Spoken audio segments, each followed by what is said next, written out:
Welcome to Kwento Kids. Sumabay sa aming pagsalaysay ng mga kwentong puno ng saysay. Kwento Kids is presenting with permission from Adarna House and the creators of this book. Author Becky Bravo and illustrator Jason Moss. Just add dirt. When Miguel woke up one morning and found little mung bean seedlings growing out of his ears, his mother was not surprised at all. "That's what you get for not taking a bath last night," she said. Nanay carefully pulled out the little plants one by one. "You better take a bath today, or you might find something else growing out of your ears tomorrow." "Yes, I will, but after breakfast," Miguel said. But after eating, he quickly ran off to play with his friends. When lunchtime came, Nanay asked Miguel whether he had taken a bath. "No, I haven't, but I will after lunch," Miguel said. But he ran off to play again after he had eaten. Dinner time came and Nanay asked again. Can you guess what Miguel's answer was? "No, I haven't taken a bath," said Miguel, "but I will after dinner." Bedtime came, but he never took a bath. Miguel went straight to sleep, twice as dirty as he was the day before.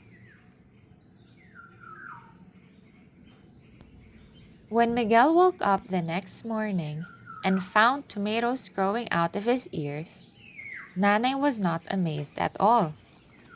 "Didn't I tell you you'd find something else growing out of your ears?" she said. "Will you promise to take a bath today?" "Yes, I promise. Will you please pull out the plants?" Miguel asked as nicely as he could. "Maybe I will, after breakfast," Nanay said. But after they had eaten, she went off to the kitchen to wash the dishes. When the time came for lunch, Miguel hadn't taken a bath. Nanay hadn't pulled the tomato plants out of his ears.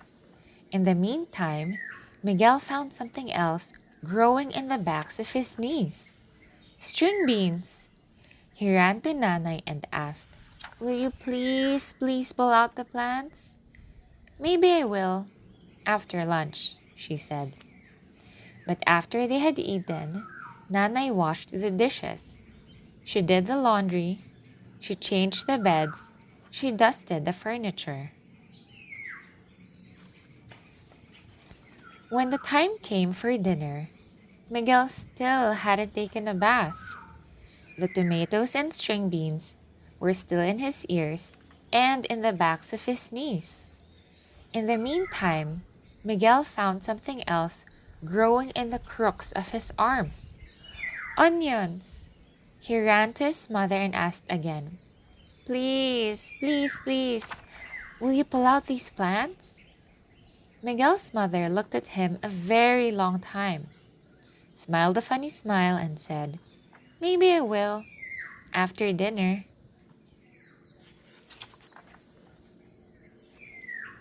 The time soon came for going to bed, and Miguel never took his bath. His mother hadn't pulled out the tomatoes, the string beans, or the onions.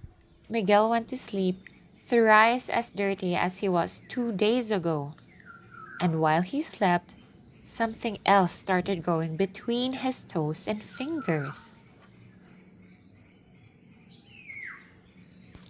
Eggplants!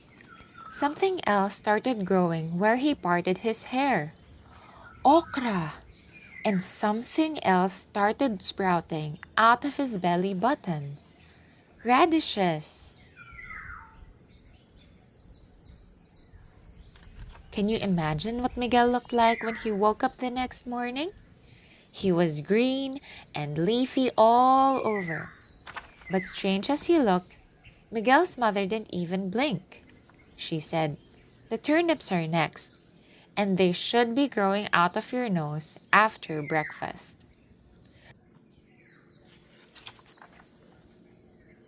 How Miguel wailed. His wailing shook all the vegetables that hung from his head down to his toes. He wailed for his mother to please pull them all out. Please take them away. She stood for a long time with her hands on her hips, shaking her head. Then finally, she rolled her eyes, took a deep breath, and said, as patiently as a busy mother could, "Will you promise to take a bath today? And this time, will you mean it?"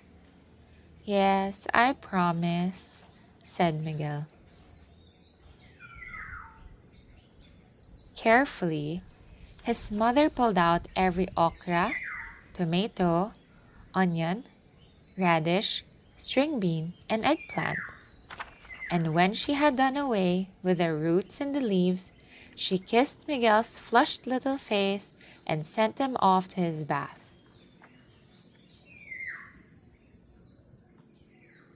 Miguel came out of the shower a good while later, squeaky clean, glad to be himself again, and just in time for lunch. Can you guess what was on the table? A large pot of sinigang stuffed with okras, tomatoes, onions, radishes, string beans, and eggplants. Miguel's mother knew perfectly well not to let good vegetables go to waste. Thank you for spending your time with us today. We hope you have learned about our culture and people as we share more pieces of Philippine literature with you. You can also read Adarna House books online through buribooks.com, an extensive e-library of Adarna House books. Please don't forget to like this video, subscribe to our channel for more exciting tales, and share it with your friends and family who love reading and learning as well. Mabuhay ang pagbasa!